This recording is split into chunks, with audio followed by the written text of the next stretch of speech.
Bonsoir à toutes, bonsoir à tous et bonsoir tous les deux. Bonsoir Vincent, bonsoir Olivia.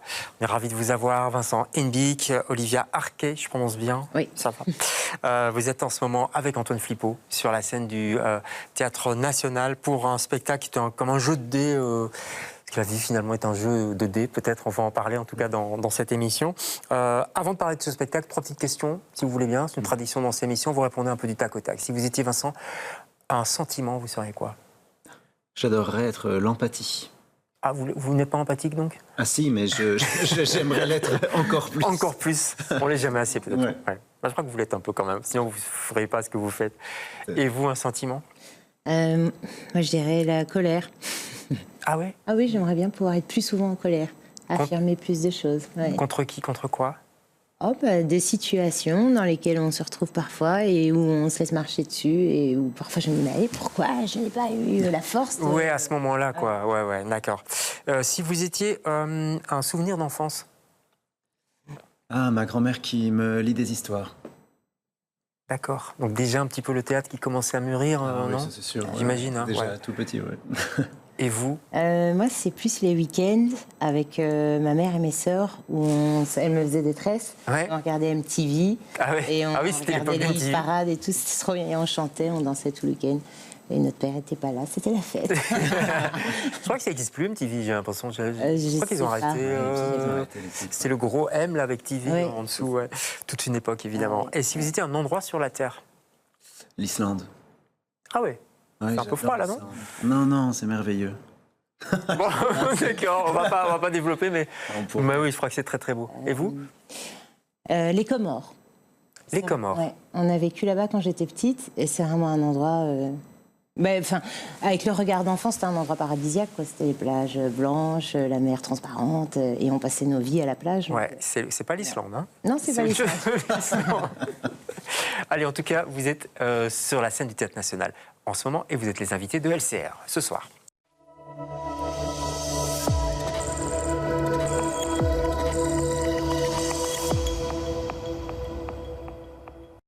Choisissent de suivre les règles de Dieu, d'autres suivent les règles de la bienséance, d'autres celles du marché. Pourquoi est-ce que moi, je ne pourrais pas suivre les règles du dé? Il y a tellement de personnalité en vous. Et le dé en libère toutes les facettes. Plus de contrôle. Plus de contrôle. Plus de planification, plus d'optimisation de soi. Non, fini tout ça. Mais attends, s'il te plaît, Antoine. Pardon, mais je voudrais quand même dire qu'au départ, ce livre m'a vachement gonflé.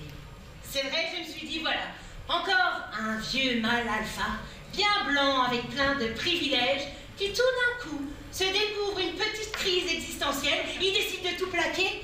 Pourquoi? Pour partir à l'aventure. Youhou! Je vais prendre des risques, ma femme, je te quitte, mon travail, je te laisse, et je pars en vacances. Non mais sérieux, qui fait ça? Mais qui peut se permettre de laisser le hasard guider sa vie? Franchement, mec, si t'as envie de prendre des risques, mais essaye d'être une femme pendant au moins 24 heures. Voilà, extrait de ce, ça vous fait rire l'extrait vous fait encore rire, oui? Oui, pourquoi? Ah non, j'aime beaucoup. C'est chouette de voir cet extrait. Je l'avais jamais vu. Ouais. Il y a une dynamique, hein. Il y a quelque chose qui se passe. Hein. Et je crois que c'est voulu aussi, on va en parler par le dispositif qui est présent, où les gens sont invités à participer clairement à l'histoire, ce qui fait que tous les soirs, c'est un spectacle différent, on va en parler aussi. Tout d'abord, j'avais une question, est-ce que la vie, c'est un jeu? Vous avez 2 heures. C'est pour Non, la vie n'est pas un jeu. Non? Ben non, parce que c'est vrai que on commence le spectacle là-dessus, on dit que la vie n'est pas un jeu parce que dans un jeu, tout le monde connaît les règles et que dans la vie en général, eh bien, C'est vrai. on n'est pas au courant de tout. Ouais. Et on est un peu mis dans des cases dans lesquelles on doit performer des choses que la société attend de nous. Et en fait, quand on ne veut pas participer à ce jeu-là, ben on est vite étiqueté de fou, folle. Ouais. Quand on sort... Vite en marge, quoi. Ouais, c'est ça. On est vite dans... on vous montre du doigt, vous êtes dans la marge. Oui, voilà. Le théâtre, c'est du jeu, par contre, au sens propre du terme. C'est pour ça que vous faites du théâtre, Vincent? Pour oui. garder cette vous voyez ce que je veux dire, Non, alors, envie de jeu? ouais, je pense que si je fais du théâtre, moi, c'est avant tout parce que je considère que je prends pas assez de risques dans ma vie. et que je suis un peu trop timide. Ah ouais. Et je pense que le théâtre, c'est un moyen de vivre ma vie par procuration. Ah, c'est intéressant. Ou plein de vie. Oui, bah oui. Et puis la scène me permet tout, en fait. D'un seul coup, j'ai cette liberté sur scène. La scène, c'est ma meilleure amie, quoi. Comment vous vous sentez quand vous êtes sur scène, Olivia? Qu'est-ce que vous ressentez en vous comme sentiment? J'essaie vraiment de plonger et de plus penser à ce qu'il y a autour et de défendre au mieux ce que ces personnes ont à dire. Ouais. Et du coup, oui, j'essaie vraiment d'être organique, quoi, fluide avec ce qu'il y a à défendre dans mon jeu. Alors, si je parle du jeu, c'est parce que c'est un petit peu le thème de ce spectacle, Jouer sa vie. C'est parti d'un bouquin, un bouquin connu, hein, c'est un bouquin un petit peu, voilà, L'homme D de Luc Rinehart. C'est un bouquin un peu mythique. Vous le connaissez depuis longtemps, vous l'avez lu il y a longtemps, ce livre? Alors oui, moi je l'ai lu il y a 20 ans. Et Ah ouais. en fait, suite à la lecture, j'étais très en colère contre le monde, de manière générale, et je me suis dit, Un peu comme vous, là. non, tout à fait. Lui, il a exprimé. Enfin bon. Et je me suis dit, pourquoi pas jouer ma vie au dé? Et donc, je l'ai fait pendant quelques mois. Ah, vous avez fait ce que Luc fait dans le bouquin, Tout c'est à ça? fait. Ouais. Vous avez joué votre vieux dé. Ouais, c'est-à-dire que j'ai commencé à lister une série d'options et puis j'agissais en fonction des résultats du dé. Mais j'avais 20 ans, j'avais rien à perdre. Ouais. Mais par exemple, quoi, je sais pas, vous disiez aujourd'hui, voilà, qu'est-ce que je... Ce soir, je dis oui à tout. Ok. Ou bien, est-ce que je vais là ou est-ce que je vais là? Ou bien, pourquoi est-ce que je ne me tais plus jamais, par exemple, par rapport à des remarques sexistes ou paternalistes ou D'accord. racistes. Enfin, Ouais.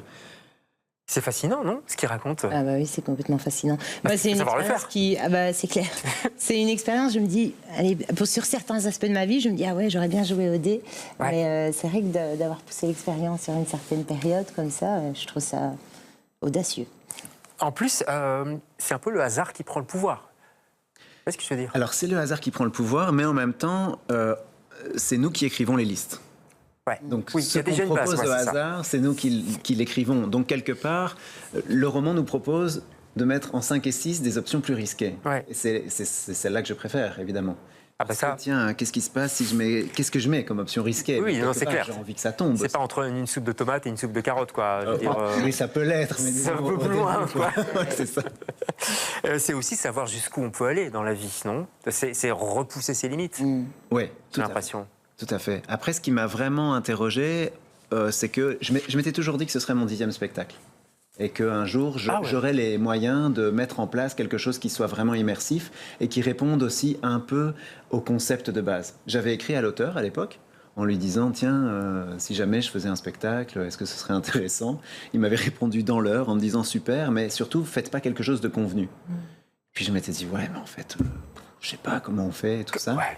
Comment mettre ça en scène aussi. Ouais. Ouais. Et aujourd'hui, 20 ans plus tard, je me sentais beaucoup plus armé, justement pour créer ce Ouais. dispositif immersif, pour vraiment mettre le hasard au centre, et cette idée de liste, et donc de courage. Voilà, parce qu'il y a 19 spectacles derrière vous. Déjà, c'est dingue, hein? Vous produisez beaucoup. Ah non, oui, quand je dis 20 ans, non, il y en a 19 neuf, il y en années, a qu'est-ce que je neuf. raconte? Ouais, c'est ça. 19 années, je dis un an, un spectacle, donc quand même, c'est productif, mais pas à ce Ouais, point-là. c'est ça. Allez, on va parler du dispositif, on va regarder un deuxième extrait où on voit vraiment que les gens, parce que ça c'est important, ce qui se passe en ce moment au National, les gens peuvent participer avec des dés et influer sur l'histoire. Regardez. S'il vous plaît. Tout est distribué. Quand on commence à jouer avec le hasard, il y a une règle un peu tacite. On doit prendre des risques. On ne peut pas se contenter de mettre des options rassurantes, faciles. Non! Il faut prendre des risques. Il faut qu'il y ait au moins une option qui nous challenge, qui nous fasse peur, qui nous mette même un peu mal à l'aise. Est-ce que quelqu'une a déjà envie de jouer avec le hasard?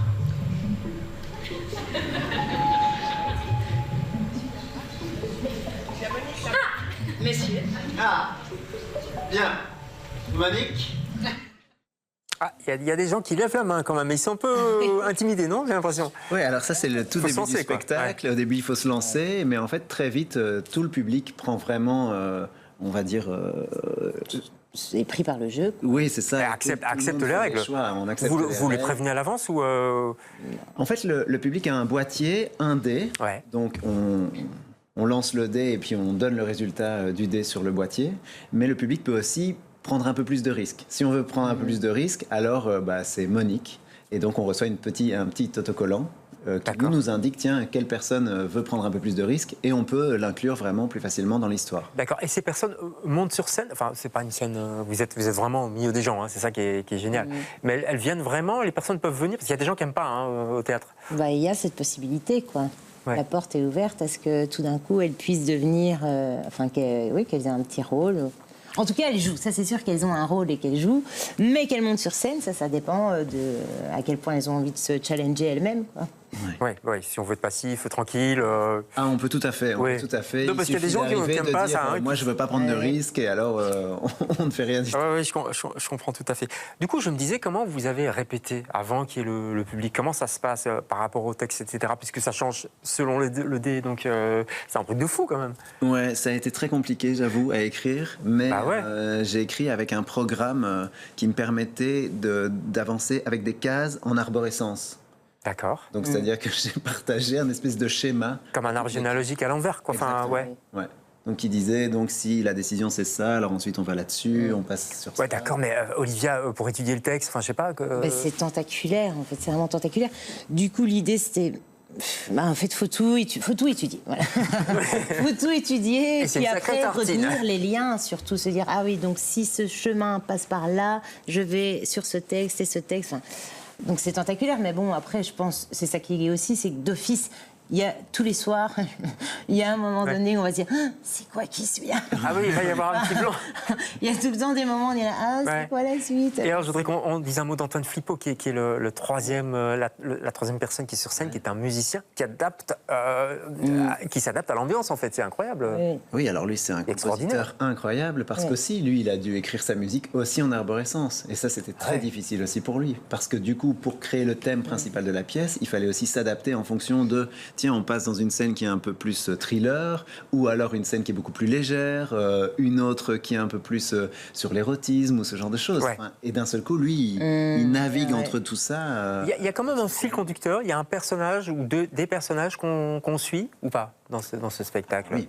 Oui, on ne peut pas trop le dire. Hein. En fait, il y a un mystère autour de ce spectacle, je trouve, non? Non, disons qu'il y a vraiment un personnage central qui est Monique, et qui est donc confronté à toute une série de choix et qu'on espère de plus en plus courageux au fur et à mesure du spectacle. Parce que l'idée quand même du spectacle, c'est de se dire, tiens, qu'est-ce qu'on ne veut plus laisser faire? Donc jusqu'à quel moment on décide de jouer sa vie, mais pour la prendre en main.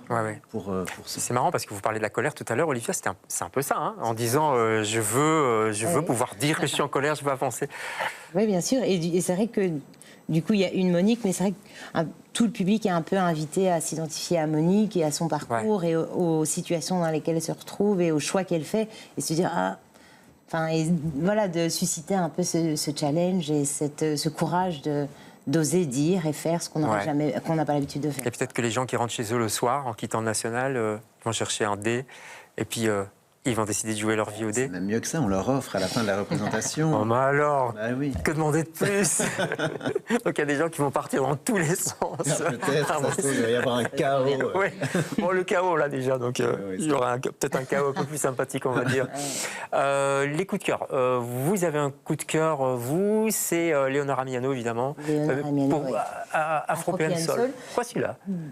Parce que je l'ai lu dernièrement et qui m'a beaucoup touchée parce que je me reconnais. En fait, je peux m'identifier à ces personnages afro-européens qui ont des situations de vie particulières ici en Europe, compliquées mais aussi joyeuses.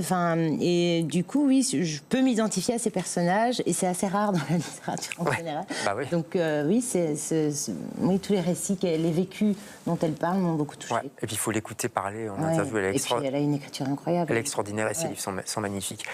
Magnifique aussi, Laura Vasquez, c'est autre chose, mais elle est force, c'est ça? Oui, il est force. C'est super. J'ai adoré, je l'ai lu d'une traite. C'est justement un livre qui m'a donné... Bien dans le micro, Oui, pardon, qui m'a donné de la force. Et je trouve que voilà, dans le monde dans lequel on vit, c'est pas toujours simple justement d'avoir cette force-là, d'avoir ce courage-là. Et c'est vraiment un livre de quelqu'un qui se bat contre l'ordre social. L'écriture, c'est une tornade poétique, intime et politique. Enfin, c'est énorme. Bon, allez, c'est 2 livres à lire, Ouais. 3 livres à lire, parce qu'il y a l'homme D. Il y a l'homme D qu'il faut lire. Si vous ne l'avez pas lu, précipitez-vous sur ce livre. Il est en poche, il est partout, il a eu plein de publications depuis. Et puis, il faut aller au théâtre. Ça se passe dans la salle Huysman. Je fais ça parce que c'est tout en haut. Au Théâtre National, c'est jusqu'au, j'ai noté... Au 14. Merci, ça s'appelle Jouer sa vie. Merci à tous les deux de passer chez nous. Merci. Et nous, on se retrouve demain avec d'autres invités. N'oubliez pas de lancer les dés. Allez, bonsoir.